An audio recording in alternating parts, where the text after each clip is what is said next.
Deməli uşaqlar, bugünkü dərsimiz nədir? The past simple tense. The past simple tense Azərbaycan dilində necə tərcümə olunur? Keçmiş qeyri-müəyyən zaman. Nədir keçmiş qeyri-müəyyən zaman? Keçmiş qeyri-müəyyən zaman keçmişdə baş verən hərəkətləri göstərmək üçün işlənilir və işlənmə forması belədir. Yəni düsturu budur. Subject bizim mübtədamız plus verb to. Verb to da nədir? Feilin ikinci zaman forması. Yəni biz cədvəl keçmişdiyə qaydasız feillər cədvəlində burada verb 1, burada verb 2, burada verb 3 bu formada keçmişdiyə. Bax o cədvəlin bu hissəsi Lori dildə desək bizim verb 2-mizdir. Və past simple Azərbaycan dilində tərcümədə d, di, du, dü şəkilçisi kimi tərcümə olunur. Verb 2-də özü iki yerə bölünür. Bir qaydalı feillər, bir də qaydasız feillər. Qaydalı feillər nədir? Feilin sonuna id şəkilçisini, yəni ed şəkilçisini artırmaqla düzəlir. Məsələn, play, played. Bu formada düzəlir. Qaydasız feillər nədir? Kökündən dəyişməklə düzəlir. Hansı ki, qaydasız feillər cədvəli əzbərləmişdik, onlardır. Kökündən dəyişməklə düzəlir.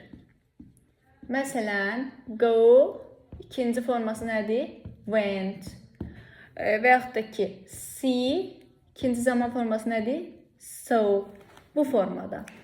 Deməli, past simple, subject plus verb to, yəni feilin ikinci zaman forması ilə düzəlir.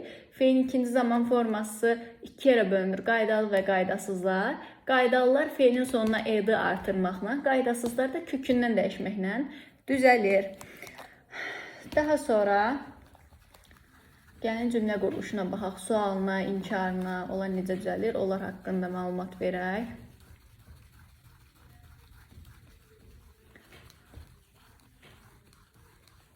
Deməli, sual forması və həmçinin inkar forması did vasitəsi ilə düzəlir.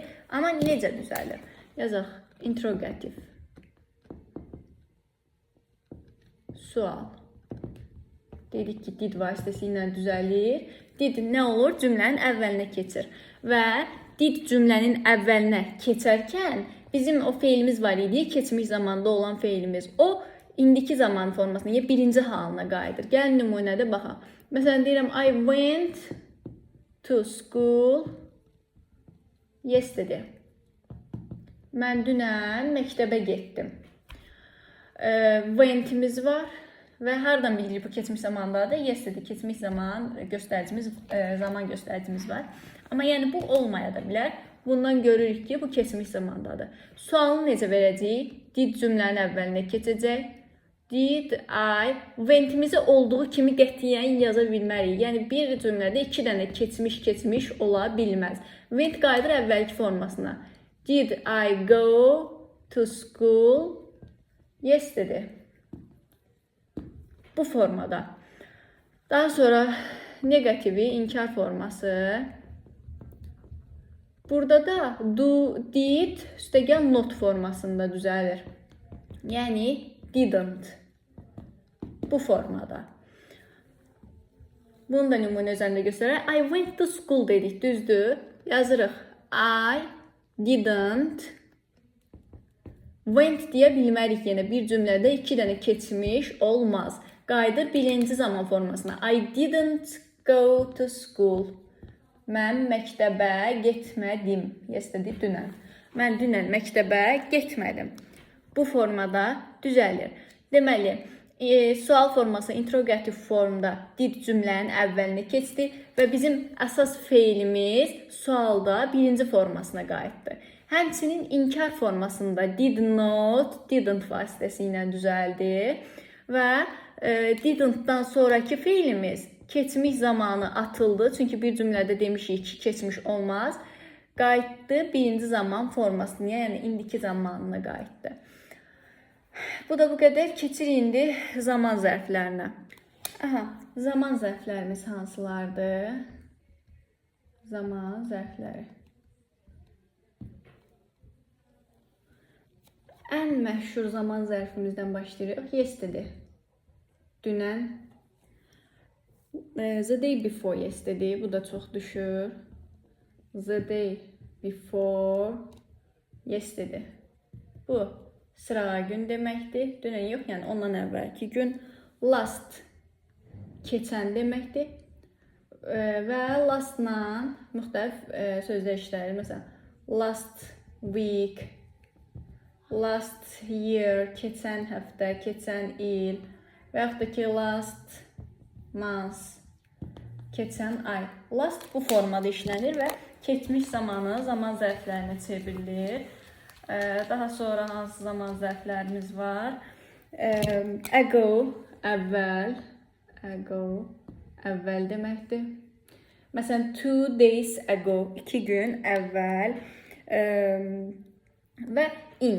İnlə olan birləşmələr. Əgər indən sonra il verilibsə, məsələn, in 1995, yəni 1995-ci ildə. Təbii ki, 1995 keçmişdə olan bir hadisədir. Ona görə bu illər, keçmişdəki illər, yəni ötən illərdən bəhs ediriksə cümlədə, bu zaman biz past simple'dan istifadə edirik feilimizi qurarkən.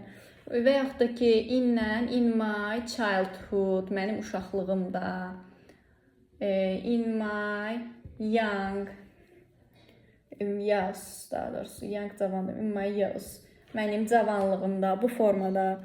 Və nəhayət, that, those, üstəgəl, month, year, week, bu birləşmələr də hamısı nə oldu? Past simple-ın zaman zərfləri. Deməli, bizim testdən çox qarşımıza çıxacaq zaman zərfləri. Yesterday, dünən, the day before yesterday, sırağa gün, last, keçən, lastla last week, last year, last month, keçən il, keçən ay, keçən həftə bu formada. Ago, əvvəl sözü, məsələn, 2 days ago, 2 gün əvvəl. 2 weeks ago, 2 həftə əvvəl bu formada. Daha sonra in üstəgəl illər olarsa, məsələn, biz hal-hazırda 2025-dəyik, amma mən cümləmdə danışmışam in 2020, in 2020-də yəni. Bu zaman biz keçmiş zamanı işlədəcəyik. Daha sonra indən sonra in my childhood deyirsə, təbii ki, uşaqlıq keçmişdə olan bir şeydir. Mən hal-hazırda uşaq deyiləm. In my years, mənim cavanlığımda. Məsələn, mən indi qocayam, cavanlığımdan danışıram. Təbii ki, bunda da keçmiş zamandan istifadə eləyəcəyik. Və yaxud da ki, that, those, bu o zaman zərfləri ilə də month, year, week kimi sözlər işlədilir. Daha sonra keçəcəyik bunun işlənmə formalarına, yəni past simple-ın işlənmə formaları hansı məqamlarda işlədilir, onlara baxacağıq. Past simple. İşlədilir.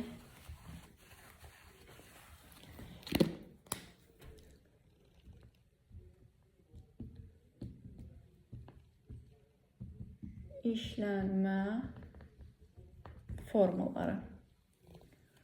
Past simple hamımız bilirik ki, keçmişdə bir-birinin ardınca, ardıcıl baş verən hərəkətləri göstərmək üçün işlənilir.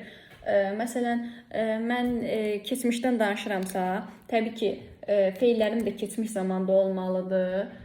Deyirəm, I got up. Got up nədir? Get up'ın keçmiş formasıdır. I got up, washed, dressed. Görürük ki, qaydalı feillər deyə sonuna id artırdıq. Bu qaydasızdır deyə kökündən dəyişdi. Dressed, had my breakfast. Bunu silin buradan. Had my breakfast. Had da burada bizim keçmiş zamanımızdır. Had my breakfast. And I went to school. Baxın, got up irregular verbs, qaydasız feildir. Washed regular verb, id ilə düzəldi. Dressed id ilə düzəldi, qaydalıdır. Had qaydasızdır. Have had-ə çevrildi və I went go-nun keçmiş zaman formasıdır. Və burada əsas məsələ nədir? Deyir, I got up, mən oyandım, washed, yuyundum, dressed, geyindim, had my breakfast, breakfastımı elədim, and I went to school və məktəbə getdim. Görürük ki, bunlar da ardıcıl baş verən hərəkətlərdir və keçmişdə baş verib deyə feillərimizi keçmişdə yazdıq. Daha sonra bundan əlavə biz həmçinin hekayələrdə, nağıllarda da keçmiş zamandan istifadə edə bilərik. Məsələn, Azərbaycan nağıllarından görürük ki, deyir, bir var idi, bir yox idi, nə bilim, bir filan kəs var idi. Görürük ki, bunlar keçmiş zamandadır və biz o cümlələri ingilisinə tərcümə eləyəndə təbii ki, feillərimizi keçmiş zamanda yazmalıyıq və nəhayət, keçmişdə adət halını almış, təkrarən baş verən hərəkətləri bildirmək üçün istifadə edə bilərik biz past simple-ı. Burada bizim xırda bir nüansımız var. Onu nümunə üzərində göstərək. Keçmişdə baş verən adət halını almış. Demişdik ki, biz indiki qeyri-müəyyən zamanı keçəndə, indiki qeyri-müəyyən zaman da adət halını almış hərəkətləri bildirir. Həmçinin past simple, yəni keçmiş qeyri-müəyyən zamanda adət halını almış hərəkətləri bildirə bilir.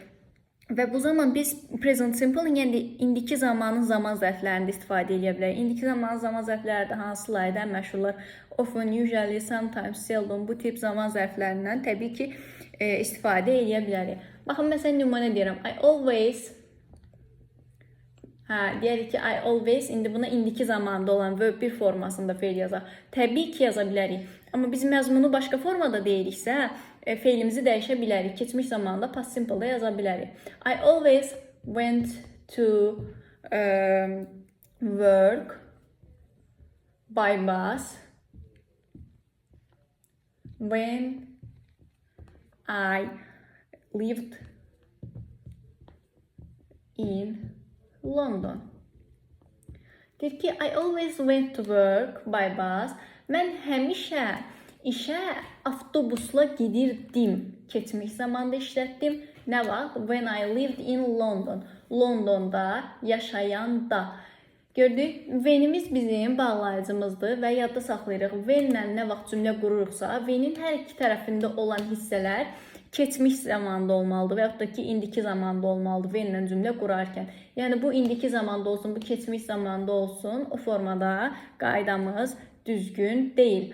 Deməli, past simple-ın incə bir nüansı da nə oldu? Keçmişdə təkrarən baş vermiş hərəkətləri bildirə bilmə xüsusiyyəti oldu. Daha sonra past simple-ın içində başqa iki dənə maraqlı məqamımız da var. Biri used to ifadəsidir. Used to. Used to ardı, ərdi deməkdir. Ardı, ərdi. Bu formada deməkdir. Bu da nə vaxt işlənir? Yəni, keçmişdə adət halını almış, keçmişdə adət halını alıb. Amma hal-hazırda olan hərəkətləri bildirməyəndə işlənir.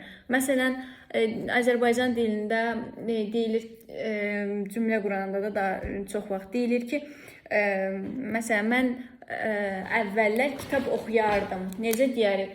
I read, yox, read. Yada salırıq, qaydası feildir. Read, read formasında oxunur, yazılışları eyni olsa da. Bu read, bu da read. Bu amma nədir? Read. Ən çox çaşdığınız mövzular bunlardır. Bu feillərdə diqqətli oluruq. I read book last year deyək. Mən kitab oxudum keçən il. Bunu başqa formada used to ilə də istifadə edə bilərik. Məsələn, I used to read. I used to read a book last year. Mən keçən il kitab oxuyardım. Və used to şəxsə görə dəyişmir, qətiyyən dəyişmir. Sualını, inkarını did vasitəsi ilə düzəldirik.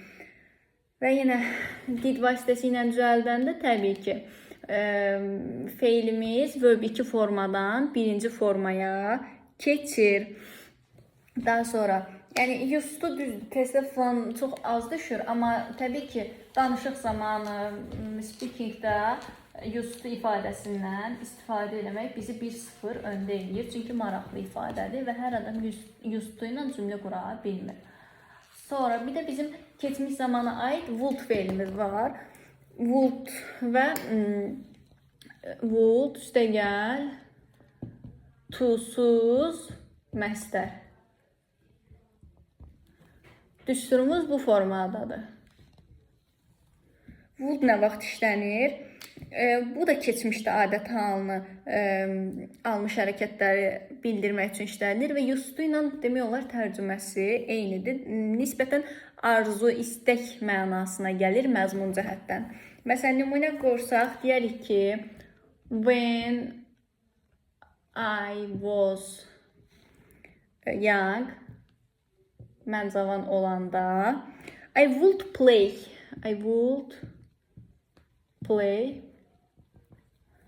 football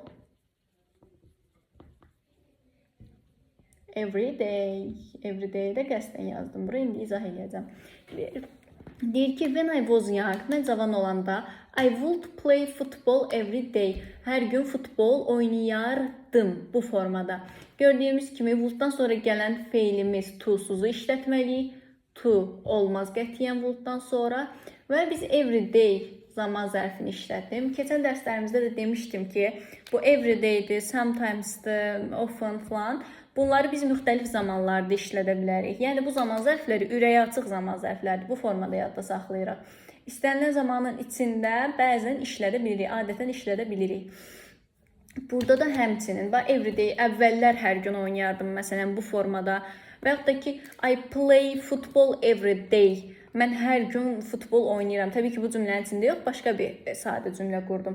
Yəni, every day'dir, bu təkrar, adət halını almış zaman zərfləri var. Bunları biz keçmiş zamanda da işlədə bilərmişik. Belə, past simple haqqında əsas qeydlərimiz bu qədər.